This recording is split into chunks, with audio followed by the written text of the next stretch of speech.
Šis ir izdevniecības Liels un Mazs raidieraksts par tulkotāju darbu. Tajā sarunāsies tulkotāja Jolanta Petersone un es, Inese Zandere, izdevniecības Liels un Mazs galvenā redaktore. Raidierakstu līdzfinansē Eiropas Savienības programma Radošā Eiropa. Tagad jūs dzirdēsiet fragmentu no nederlandiešu autora Tona Telehena stāstu krājuma, un tad neviens nav dusmīgs. Ineses Paklones tulkojumā. Šajos stāstos dažādi dzīvnieki piedzīvo dažādas emocijas, bet galvenokārt grāmata ir veltīta dusmām, un tieši par tām ir arī stāstiņš par ezi. Ezi stupēja zem rožu krūma un domāja par to, kāds viņš reiz ir bijis. Es esmu bijis jautrs, viņš atcerējās. Piemēram, vāveres dzimšanas dienā, kad dejoju ar circeni. Un esmu bijis arī nobēdājies, kad tik stipri svilpoja vējš, ka visas manas muguras adatas žvadzēja. Tajā reizē. Un tad es biju ļoti izmisis, un es esmu bijis arī apmierināts, un tagad esmu apmierināts. Viņš pamāja galvu un pavērās visriņķī. Bija vasara, viņš bija apmierināts, un viņš domāja. Domāt, to es darīju vislabprātāk. Domāt par neko un par visu, par nevienu un par ikvienu, kāda tur starpība. Taču vai esmu bijis kādreiz dusmīgs? Viņš aizdomājās. Es izprātoju ļoti pamatīgi, tomēr nespēju atcerēties, ka būtu kaut reizi bijis dusmīgs. Varbūt man galu galā būtu jāsadusmojas, viņam ienāca prātā. Ezim mīļu prāt gribējās būt visādam, pat ja tikai vienu vienīgu reizi. Jau bija vēla pēcpusdiena un Ezis aizmiedza acis. Kā tad pa īstam sadusmojas? Viņš mēģināja saprast. Viņš to nezināja. Viņš bija redzējis sadusmojušos zvērus. Viņš bija tos redzējis kājas piesperot un ar putām uz lūpām, redzējis kožot, dzeļot un sitot, bija dzirdējis traki skrienot un baismīgi aurojot. Taču Ezis neko tādu nemācēja, to nu viņš droši zināja. Es neatklāšu noslēpumu, kā Ezim tas izdevās, bet jā, un tad viņš secināja, tātad, es esmu dusmīgs un priecīgs, un vēl arī pārsteigts. Tātad esmu ļoti daudz kāds vienlaikus.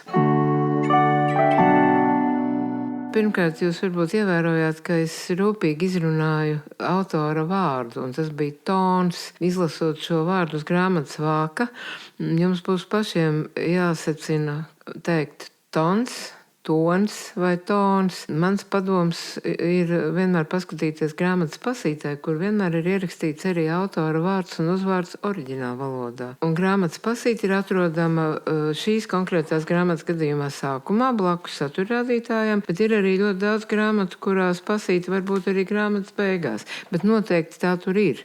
Un tur ir minēts gan grāmatas nosaukums oriģināla valodā, gan autora vārds un uzvārds oriģināla valodā, vēl daudz cita informācija, kas varētu jums noderēt. Un šī gadījumā es nesaku holandiešu rakstnieks, tāpēc, ka Holandē ir tikai viens Nederlandes novads, un es nesaku arī nīderlandiešu rakstnieks, tādēļ, ka šīs grāmatas tulkotāja Inese Paklone ir mani kā redaktori un mūsu visus kopā kā izdevniecība ļoti argumentēti pārliecinājusi par to, ka saukt šo valsti par Nīderlandi ir tāda kļūda, kas latviešu valodā ir ieviesusies jau ļoti sen un ir akceptēta, un tā viņu arī visi oficiāli sauc, bet tā kā šis vārds nācis no vārda zemā zeme, lejasvārds valodā, un tas nēder ir tas vārds, no kura ir radies valsts nosaukums. Un tāpēc mēs lielā un mazā pieturamies pie Ineses Paklones ieteikuma lietot vārdu Nēderlande. Bet es neesmu pieturējusies pie otra ieteikuma, par kuru mums ir tulkotāji bija diskusija,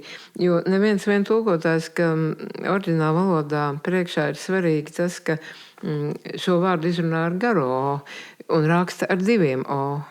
Latviešu valodā mums tā ortogrāfija pieļauj tikai vienu variantu. Mums ir burts viens, ar kur mēs apzīmējam 3 dažādas skaņas. Mūsu visviltīgākais burts. Un ir arī skaidrs, ka mēs nekad, piemēram, nesāksim rakstīt o ar 2 burtiem kā divskaņi. Tā vienkāršā iemesla dēļ, ka visas valodas savā attīstībā faktiski tiecas uz ekonomiju. Neviena valoda negrib, lai viņu pagarina. Jo tiklīdz mēs sāktu lietot o vietā 2 burtus o, tad mums uzreiz visi teksti paliktu garāki. Katrs vārds, kurā ir šis burts, pagarinātos. Uzlikt garumzīmi uz o būtu daudz iespējamāk, jo tas nedarītu šādā ziņā pāri. Bet pagaidām latviešu ortogrāfija šādu principu nav pieņēmusi. Jā, bet es ļoti priecātos, ja pieņemtu. Tas būtu arī skaisti. Ar garumzīmi. Un arī kaut kā tas viss, tā sistēma būtu pilnīgāka. Tie cilvēki, kas ir ciešā saskarē ar dažādām citām valodām, kurās atšķiras ortogrāfija, alaži diskutē par šādām lietām, un šo viedokli ļoti ietekmē tieši tā saskara ar citām valodām. Man pats galvenais dzīvē ir latviešu valoda, kaut arī es rediģēju grāmatas, kas ir tulkotas no dažādām valodām, bet ir svarīgi, ka redaktors ir jūtīgs pret latviešu valodu. Un lasot tekstu latviešu valodā, man pieredze un intuīcija un valodas izjūta ļauj ar aci aizķerties aiz tādām vietām, kurās šķiet, ka kaut kas varbūt īsti nav. Tas neizklausās īsti labi latviski, vai nevar saprast, kas tur ir domāts, vai arī ir mulsinoši, ka kāds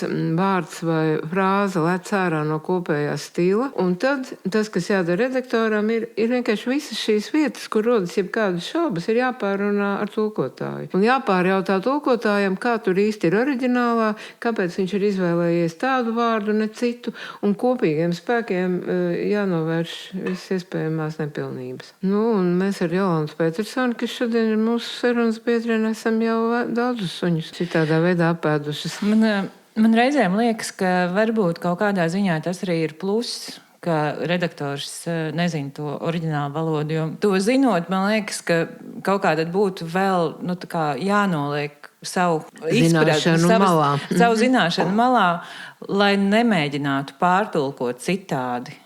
Jo vienu un to pašu jau ir iespējams iztulkot dažādos veidos. Un tad tā ir tādas uzticēšanās pilnas attiecības, ka tu uzticies, ka es esmu iztulkojusi. Ka es esmu sapratusi pareizi, ka es esmu iztulkojusi labi.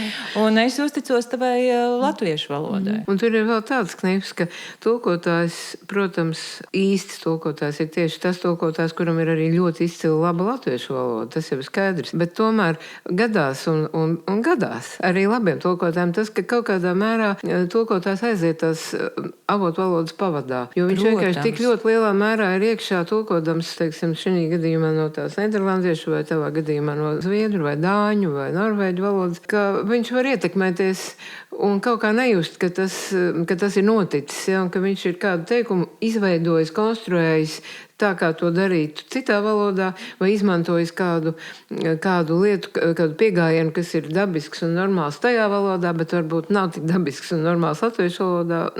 Vai kaut kā kontrolēt. No sava teksta, arī no pārrakstītā, no tulkotā teksta jau ir ļoti grūti attālināt. Es nevaru viņu ieraudzīt neitrāli. Tas īstenībā neatšķiras arī ar oriģinālu literatūru. Un es esmu pats arī sarakstījusi nemazums grāmatiņu un arī daudz žurnāla rakstus. Un es tiešām uzskatu, ka tā ir, ka cilvēks pats līdz galam vienmēr visu nevar saskatīt. Viņš nevar vienmēr ieraudzīt savu tekstu no malas. Zināmā mērā var, bet tas zināmais mērs nav maksimālais mērs. Un redaktors ir vajadzīgs jebkuram, arī tam, kas pats uzdodas par redaktoru.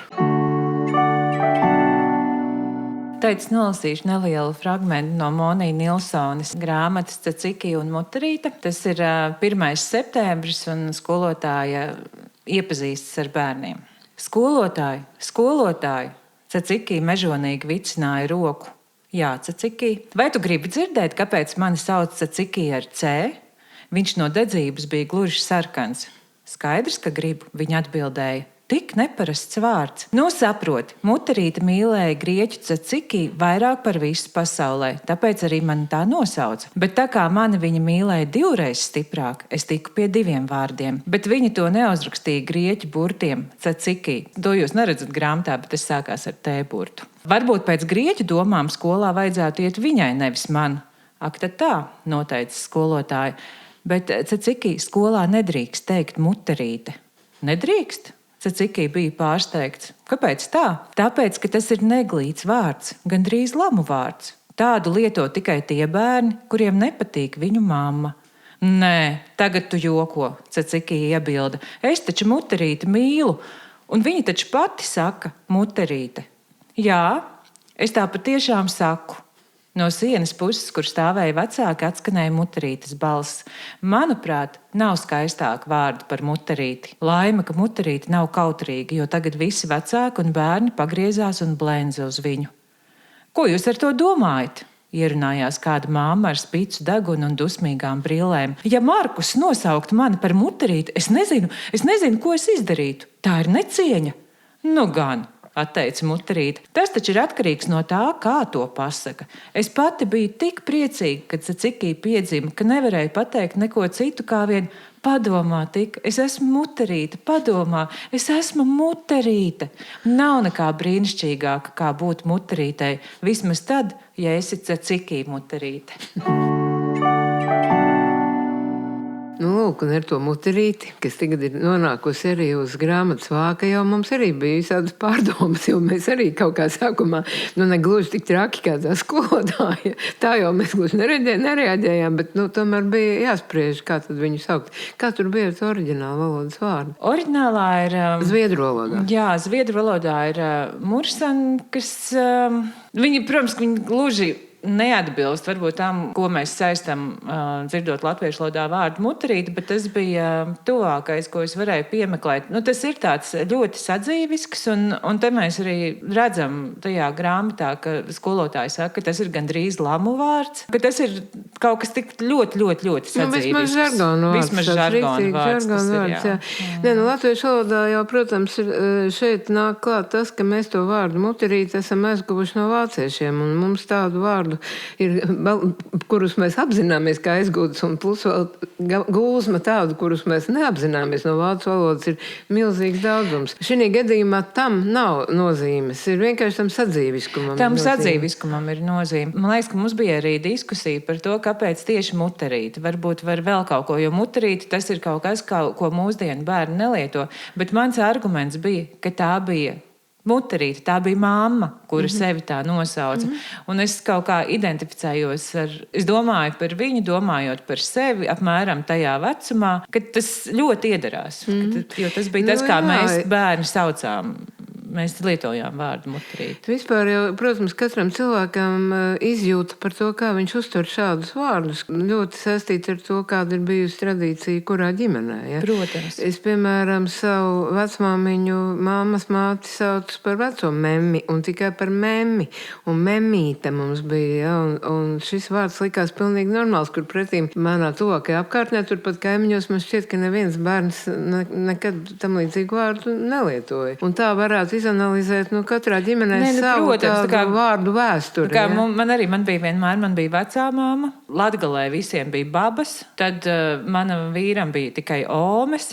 Tas tiešām ir kā tas saka. Man ir tā, tad, kad es, piemēram, paņemu grāmatu Cicikija un muterīti, man ir viņu jāsāk tulkot. Vispirms es viņu izlasu visu kā lasītāja. Protams, es domāju par to, ka man viņa būs jātulko, bet man ir svarīgi viņu izlasīt, ir sevišķi bērnu grāmatas, lai es sajustu tās emocijas, kas tur ir iekšā, valodas ritmu un tā tālāk. Bet tās emocijas ir būtiskas. Un tad, kad es tulkoju, tad tas ir vairāk tāds tehnisks darbs. Tas ir teikumu pa teikumam, darbs ar vārnīcu, darbs ar savām šaubām. Bet tad, kad es esmu pabeigusi, un tad es vēlreiz mēģinu lasīt kā lasītājs, un es mēģinu galvā salīdzināt, vai man saskan tas, ko es jūtu lasot oriģinālu, ar to, ko es jūtu lasot savu tulkojumu. Ir jāsajūt kaut kāds kopums, grāmata kā kopums. Man vispār principā tāda liela runāšana par emocijām vienmēr ir atbaidījusi. Man vienmēr liekas, ka emocijas nav dzīvē galvenais. Bet, jā, protams, ka tas, ko tu jūti, nevis ko tu izjūti, bet reizēm pat tas, ko tu sajūti, piemēram, ja. Es domāju, fiziskas sajūtas lasot grāmatu arī rodās. Un ir ļoti svarīgi, vai viņas rodas vai nerodas. No Jolantas tulkojumiem, piemēram, es gribu teikt, ka Marijas Pāras grāmatās, kur darbība notiek Norvēģijas kalnos pie jūras, ir daudz sniega, augsta ūdeņas un strauja nobraucienu un visas tam līdzīgas bīstamas lietas. Ja. Tur vispār skandināvu literatūrā var sajust ļoti labi tās fiziskās lietas. Tiešām ar ādu sajust. Ja.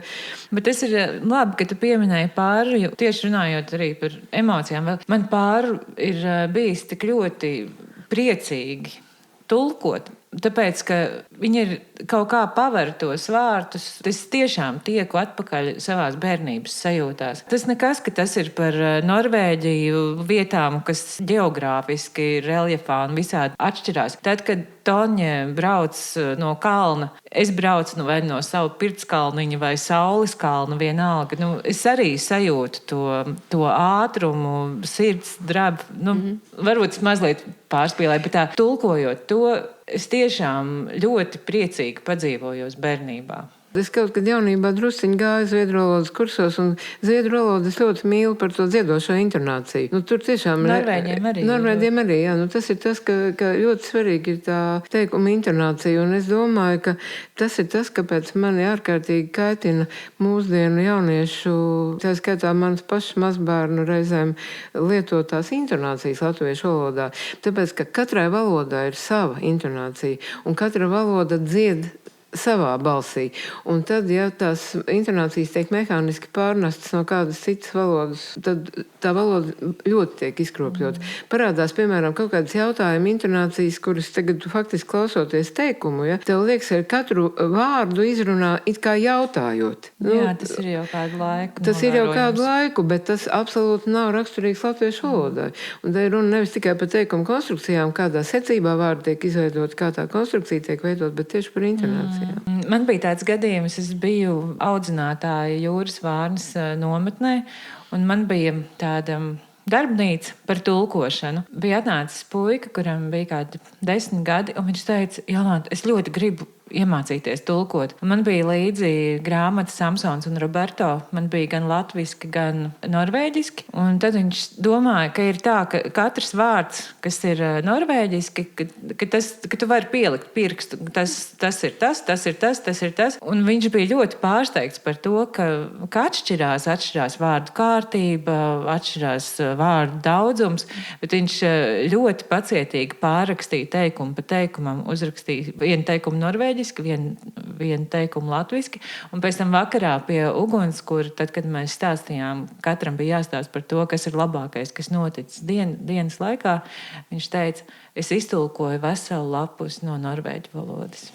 Es laikam gribētu vēl piebilst to, ka es gribētu, lai arī skolās, kad ir lasīšanas uzdevumi, tad maniem bērniem laiku pa laikam arī tiek tāds dotas lasītāja lapas, kur ir jāraksta autors, izdevējs un tā tālāk. Un es neesmu vēl redzējis tādu lasītāju lapu, kur būtu jautāts arī, lai tiek norādīts tulkotājs, ja tā ir tulkotā grāmata. Un man liekas būtiski pievērst uzmanību tam, ka grāmata ir tulkota, jo tas arī varbūt bērniem radīt interesi par to, kas tad šī ir par profesiju. Jūs klausījāties sarunu ar tulkotāju Jolantu Petersoni. Sarunā piedalījos es, Inese Zandere, izdevniecības Liels un Mazs galvenā redaktore, un mēs runājām par grāmatu, kuru no nederlandiešu valodas tulkojusi Inese Paklone. Tā ir Tona Telehena grāmata, un Tad neviens nav dusmīgs. Un par Moni Nilsonas grāmatu Cacikju muterīt, kas ir Jolantas Petersonas tulkojums no zviedru valodas. Šīs grāmatas ir izdotas, un arī šis raidieraksts tapis ar Eiropas programmas Radošā Eiropa atbalstu. Pateicoties tulkotāju darbam un Eiropas atbalstam, Latvijas bērni var lasot, apceļot visu Eiropu grāmatu lapusēs.